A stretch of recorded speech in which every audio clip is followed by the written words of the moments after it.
বঙ্গ রাজনীতিতে এক অভিনব চর্চা শুরু হয়েছে দিলীপ ঘোষকে নিয়ে। বিজেপি নেতা দিলীপ ঘোষকে কি 21শে জুলাইয়ে তৃণমূলের মঞ্চে দেখা যেতে পারে, এরকম একটা স্পেকুলেশন ঘুরছে রাজনৈতিক মহলে। এর কারণ ব্যাখ্যা করতে গেলে আমাদেরকে দেখতে হবে দিলীপ ঘোষের প্রেক্ষাপটটা কি বিজেপিতে। দিলীপ ঘোষ যখন সভাপতি হয়েছিলেন তখন অত্যন্ত সাকসেসফুল হয়েছিলেন এবং বিজেপিকে একটা অত্যন্ত ভালো জায়গায় তিনি দাঁড় করাতে পেরেছিলেন। এমপি সিটে তিনি 18টা এবং 70টার বেশি এমএলএ তিনি দিতে পেরেছিলেন, এইটুকু সবাই জানে। কিন্তু দেখা যাচ্ছে সাম্প্রতিককালে বিভিন্ন কারণে, বিশেষ করে জগন্নাথ দেবের যে মন্দির দীঘাতে উদ্বোধন হলো, সেখানে মমতা বন্দ্যোপাধ্যায় দিলীপ ঘোষকে আমন্ত্রণ জানানোর পর এবং তিনি সেখানে সস্ত্রীক যোগদানের পর সেখানে কোথাও গিয়ে একটা দিলীপ ঘোষকে নিয়ে একটা অনীহা, একটা কোথাও গিয়ে তাকে ব্লক করা, তাকে একটু এড়িয়ে চলা, এটা যেন বিজেপি একটা অভ্যাসে পরিণত হয়ে গেছে। বিজেপি প্রমাণ করতে চাইছে যে দিলীপ জমানা শেষ।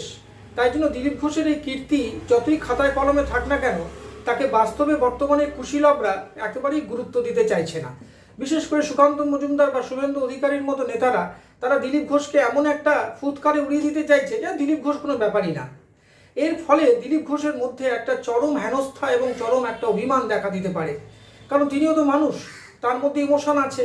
তিনি একসময় খেটে এই পার্টিটাকে দাঁড় করিয়েছিলেন, কিন্তু দেখা যাচ্ছে ইদানিংকালে দিলীপ ঘোষকে সেরকম সম্মান বা তাকে একটা রেসপেক্ট কোনোভাবে জানানো হচ্ছে না।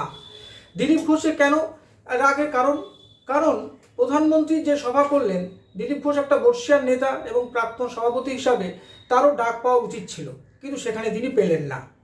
অমিত শাহ যে সভা হলো, সেখানেও তার আগমন, তার উপস্থিত হওয়ার কথা ছিল, তাকে উচিত ছিল তাকে ডাকা, কিন্তু কোথাও গিয়ে বর্তমান বিজেপি নেতৃত্ব তাকে একেবারেই পাত্তা দিতে চাইছে না। তার ফলে দিলীপ ঘোষও সেখানে হাজির হওয়ার কোনো প্রশ্নই ওঠে না। তাকে সাংবাদিকরা যখন জিজ্ঞেস করেছিলেন, তিনি বলেছিলেন যে আমাকে ডাকলে আমি যাব, কারণ আমি তো নিজে থেকে যেতে পারি না, আর আমি কোনো পদাধিকার বলেও নেই এখন, সুতরাং আমি সাধারণ কর্মী, তাই আমি সাধারণভাবেই আছি। যদি কলকাতাতে প্রধানমন্ত্রী আসেন তাহলে আমি নিশ্চয়ই যাব। অর্থাৎ কোথাও এই কথার মধ্য দিয়ে তার মনের মধ্যে একটা অভিমান কিন্তু প্রকাশ পাচ্ছে। আর এর থেকেই জল্পনা হচ্ছে যে তবে কি তিনি এই বিজেপি ছেড়ে তৃণমূলে যোগদান করতে পারেন। কারণ কোথাও গিয়ে মমতা বন্দ্যোপাধ্যায়ের প্রতি তার একটা সফট কর্নার এবং তার কথার মধ্য দিয়ে মমতা বন্দ্যোপাধ্যায়কে অত্যন্ত প্রশংসা, বিশেষ করে জগন্নাথদেব মন্দিরের উদ্বোধনের দিন, এবং মমতার হাত দিয়ে এত বড় কাজ করিয়ে নিয়েছেন ঈশ্বর, এরকম বলে কিন্তু তিনি বিজেপির বিরাট ভাজন হয়েছেন। কি তার কথা অনুযায়ী যে মোদী যদি রাম মন্দির করতে পারেন, তবে মমতা কেন জগন্নাথ মন্দির করতে পারবে না? কোথাও গিয়ে এই কম্প্যারিজন, এটা কিন্তু বিজেপি হয়তো ভালোভাবে নেয়নি। আর এখানেই দিলীপ ঘোষেরও অভিমানের যথেষ্ট কারণ। তিনি তবে থেকে বিবাহ করেছেন, কোথাও গিয়ে একটা বক্রোক্তি, তাকে ঘিরে একটা তথাগত রায়ের বাজে কথা, এবং কোথাও গিয়ে একটা তাকে নিয়ে একটা অত্যন্ত নিন্দনীয় কিছু কিছু রিমার্ক দেখা যাচ্ছে বিজেপির অন্দরে এবং কিছু কিছু প্রকাশ্যে এসে পড়েছে। শুভেন্দু অধিকারীর মতো নেতা, সে কিন্তু দিলীপ ঘোষকে খুব বেশি মান্যতা দিচ্ছে না, তাকে রেসপেক্ট দিচ্ছে না।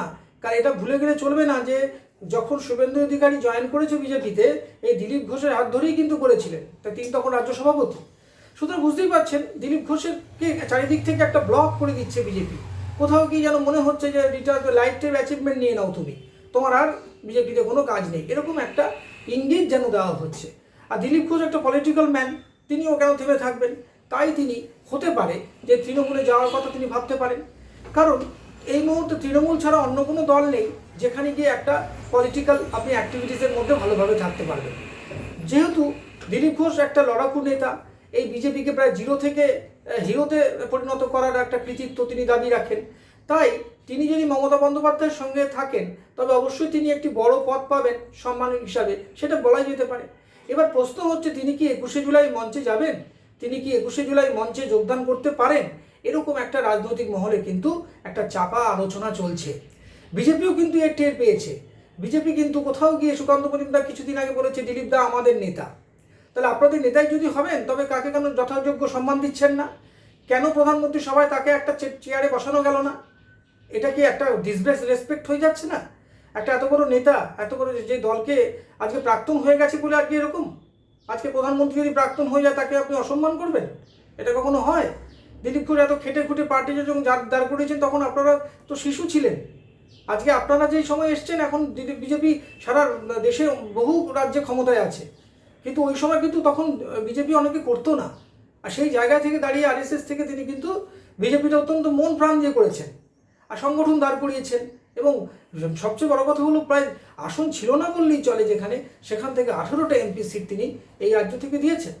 আজকে কিন্তু আপনারা কিন্তু সেভাবে রেসপেক্ট দেখাচ্ছেন না বলে কোথাও গিয়ে দিলীপ ঘোষের মনে একটা আসতেই পারে, তবে আমাকে যদি পলিটিক্স করতেই হয় তবে আমি তৃণমূলে জয়েন করলেই ভালো, কারণ মমতা বন্দ্যোপাধ্যায়ের সঙ্গে হাতে হাত মিলিয়ে কাজ করতে কোনো অসুবিধা হবে না। ফিল্ডটা আরও বড়, শাসক দল, অনেক অপশন আছে সেখানে। হতেই পারে দিলীপ ঘোষকে হয়তো মমতা বন্দ্যোপাধ্যায় একটা বিধায়ক পদ দিয়ে দিতে পারেন, তিনি হয়তো কোনো এমএলএ সিটে দাঁড় করাতে পারেন, রাজ্যসভা পাঠাতে পারেন, কত রকমের অপশান আছে মমতার হাতে। তাই জন্য হয়তো কোথাও গিয়ে দিলীপ ঘোষ ভাবতে পারেন যে এই তৃণমূলের মঞ্চে বা তৃণমূলের সঙ্গে যোগদান করা উচিত, কারণ যেহেতু আমি এই দলে বসে কোনো সম্মান পাচ্ছি না, আমার যে এত কৃতিত্ব কেউ অত্যন্ত প্রশংসা করছে না এবং আমাকে ইগনোর করছে, এই ইগনোরটা সবসময় মেনে নেওয়া যায় না। তাই জন্যই হয়তো তিনি এইরকম একটা জল্পনা হয়েছে যে 21শে জুলাই মঞ্চে তিনি তৃণমূলে যোগদান করতে পারেন। তবে তিনি যোগদান করছেন কি করছেন না সেটা অবশ্যই আমাদের নজর থাকবে। নমস্কার। আমাদের ভিডিও ভালো লাগলে লাইক ও শেয়ার করুন, কমেন্ট সেকশনে গিয়ে জানান আপনাদের মতামত। আরও ভিডিও পেতে চ্যানেলকে সাবস্ক্রাইব করুন। প্রতি মুহূর্তে খবরের আপডেট পেতে প্রেস করুন বেল আইকন।